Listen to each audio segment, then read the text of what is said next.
Great to have you back once again. Now, the political scene in Nigeria was busy with happenings over the weekend, from the arrest of the suspended governor of the Central Bank of Nigeria, according to reports, Godwin Emefiele, by the Department of State Services, DSS, to, of course, the Senate Chief Whip, Orji Uzor Kalu, who's a former governor of Abia State, narrating how he has been treated politically, especially by those he helped build, and, of course, the People's Democratic Party, and that he according to him, spent his money to nurture.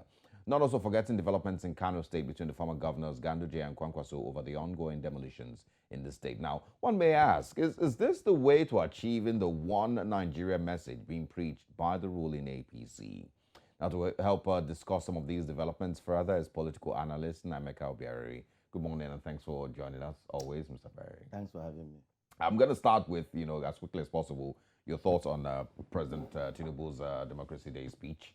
Was it, did you find it inspiring? Do you think a lot of Nigerians who might also? To be honest with you, I did not listen to it.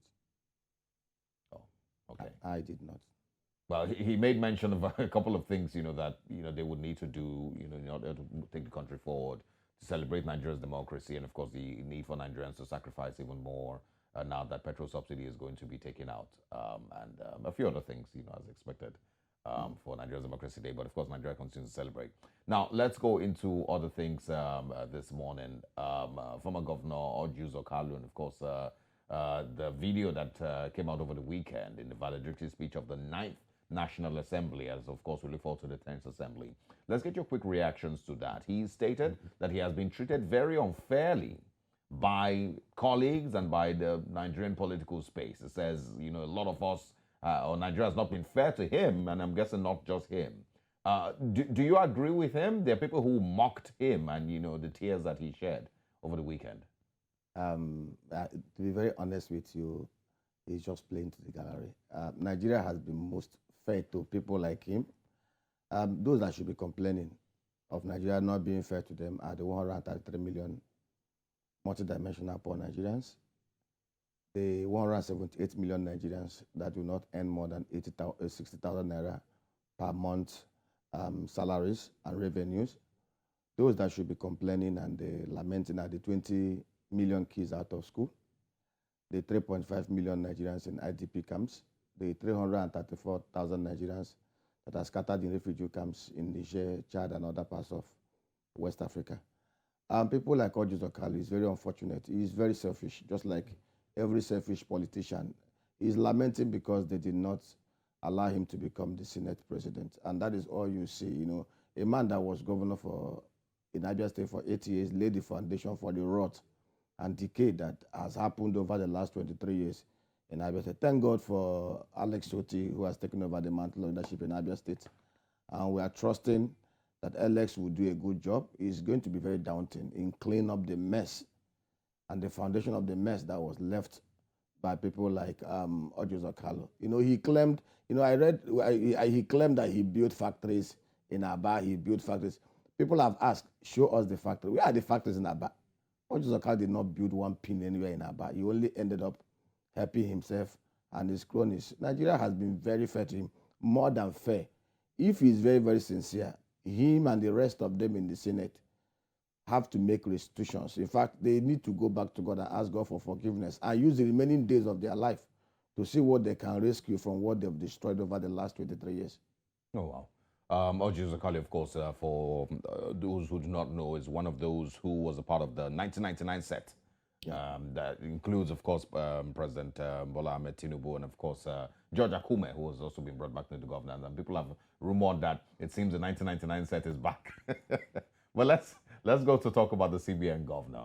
Of course, the end of President Buhari's tenure, he was criticized heavily for the Naira swap policy and, of course, the new Naira policy. But, of course, in the last 48 hours, videos have emerged of him allegedly being arrested by the DSS after he was suspended by President Tinubu.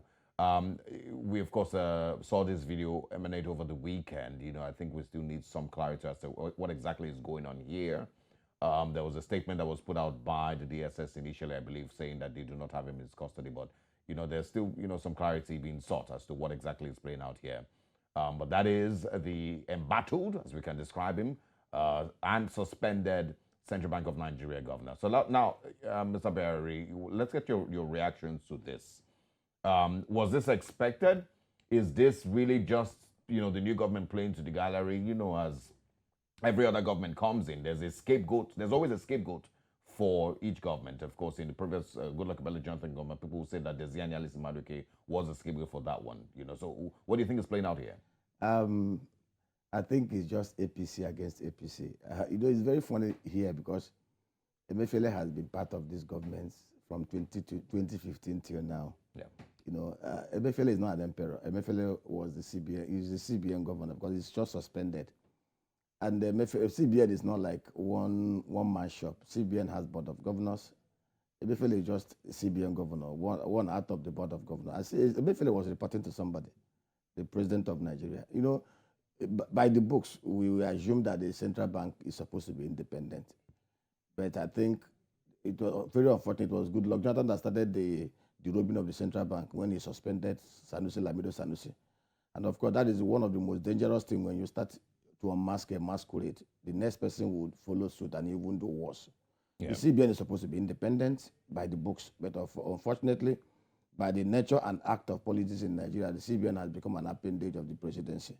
So let's see how it plays out. But the truth of the matter is that there is no way you can arrest and prosecute the CBN governor without first of all doing an inquest to find out what of the other board members, the other deputy governors, the president who he reported to. What a very funny thing. Before us in this country, 22.7 trillion naira was printed and given to the federal government of Nigeria against the extant provisions of the laws of the land. The National Assembly went ahead to rubber stamp it to legislate into illegalities. It's a very funny country. So there is no way. I will just pray that, a lot of rumors have been going out there. Let them bring the charge so that Nigerians will see. And let it be very transparent. Nobody's above the law. Let whatever they are doing. Yeah, but do you expect that this would even, amount to anything? Because it's not the first time. We saw Ibrahim Magu, supposedly suspended and arrested. We've also seen the Accountant General of the Federation accused. Now we're seeing this one, but we never really get to see that these persons are charged and go through that process. And also, like you said, he cannot be the only one who's guilty of whatever it is that he's been charged with. It's very, when I said APC against APC, it's very unfortunate. Nigerians have come to know APC as a party that is governed and ruled. They rule by propaganda. They rule by garagara. They rule by all manner of subterfuge. In 2015, we were all witnesses here. They told us and regaled us with stories of how Desiani had a £13 billion house in the UK, how Desiani stole $92 billion that they've traced, how Okonjo-Iweala stole $6 billion. It was Oshomole that even accused Okonjo-Iweala. Today, Okonjo-Iweala impeccably destroyed the WTO as the DG. Yeah. Desiani, 8 years after, is luxuriating in Europe. Nothing happened. Everybody sees it as part of it. Let me tell you, I always say this thing, Beelzebub cannot exercise Beelzebub. Our Lord says the devil cannot cast out the devil. You don't fight corruption. And it also sends the wrong signal to the investing public. We should be mindful of the implications of the actions that we'll take. Some of the things that they've accused him, I don't want to mention it by word of propaganda.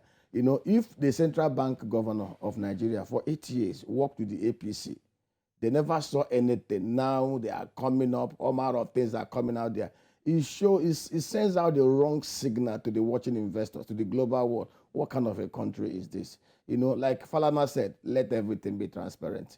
Let everything be made open. Let everybody who has a case to answer come up and answer that case. Let it not just be a political wind shot. Maybe along the line, lesser powers being subjected by the bigger powers. Nigeria belongs to each and every one of us. And if we actually want to fight corruption, I've gone ahead to recommend what we need to do. The first point of call in fighting corruption, like Yadu started, is for the president, the vice president, and every person that is going to work in this government to publicly declare their assets and that of their families and publish it openly in national newspapers. Create an e-portal where these things can be documented so that Nigerians will know what they own and what they owe without any ambitious plan to project and submit what they plan to loot secretly to the CCB.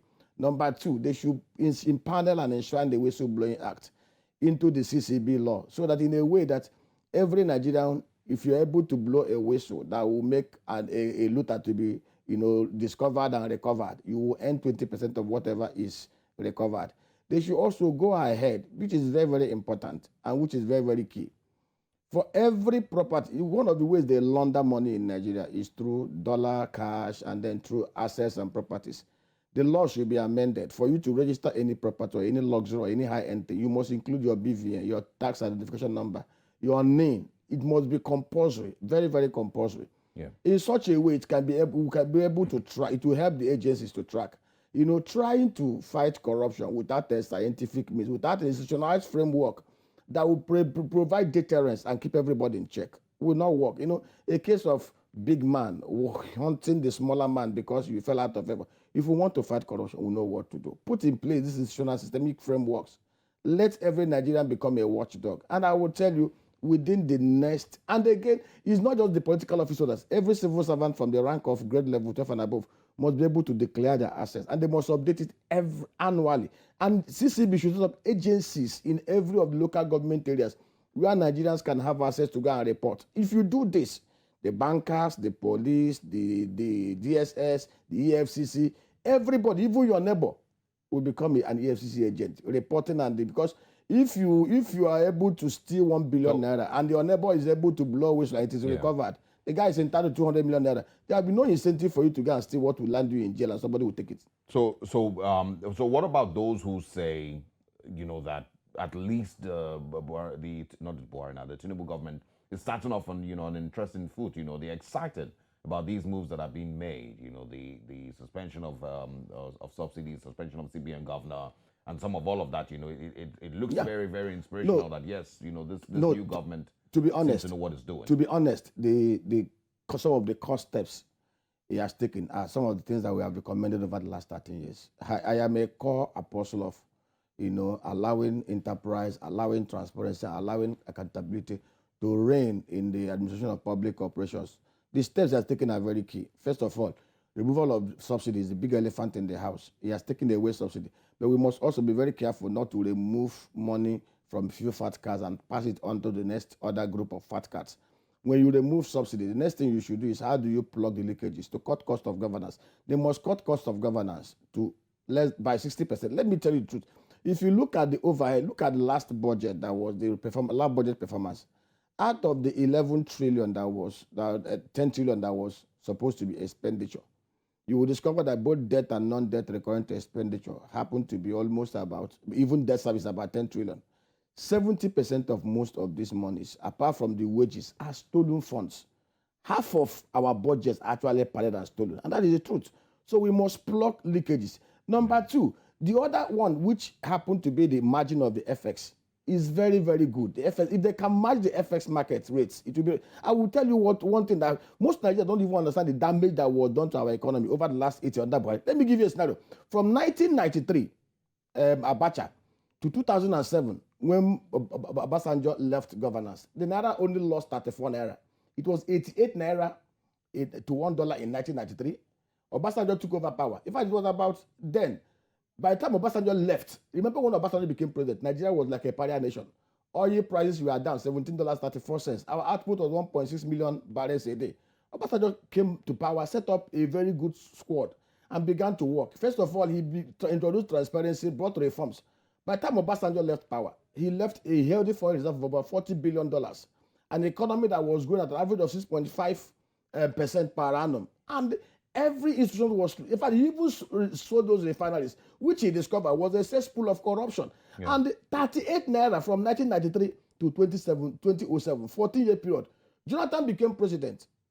If you look at the official rate then, official rate was about 124. That's 124. The parallel was 126. Jonathan handed over a forex market at 197, 73 naira difference over 5 years. From Buhari's era, we've naira lost 551 naira. That is the kind of damage that was done by the kind of foreign and fiscal policy management that we put in place under the Buhari era. Yeah, I mean, but we still look forward to seeing what the charge sheet will be like. If he truly has been arrested by the DSS, let's see what he's been charged with. Because failure, at your job is not enough to, send you to jail. You've simply failed.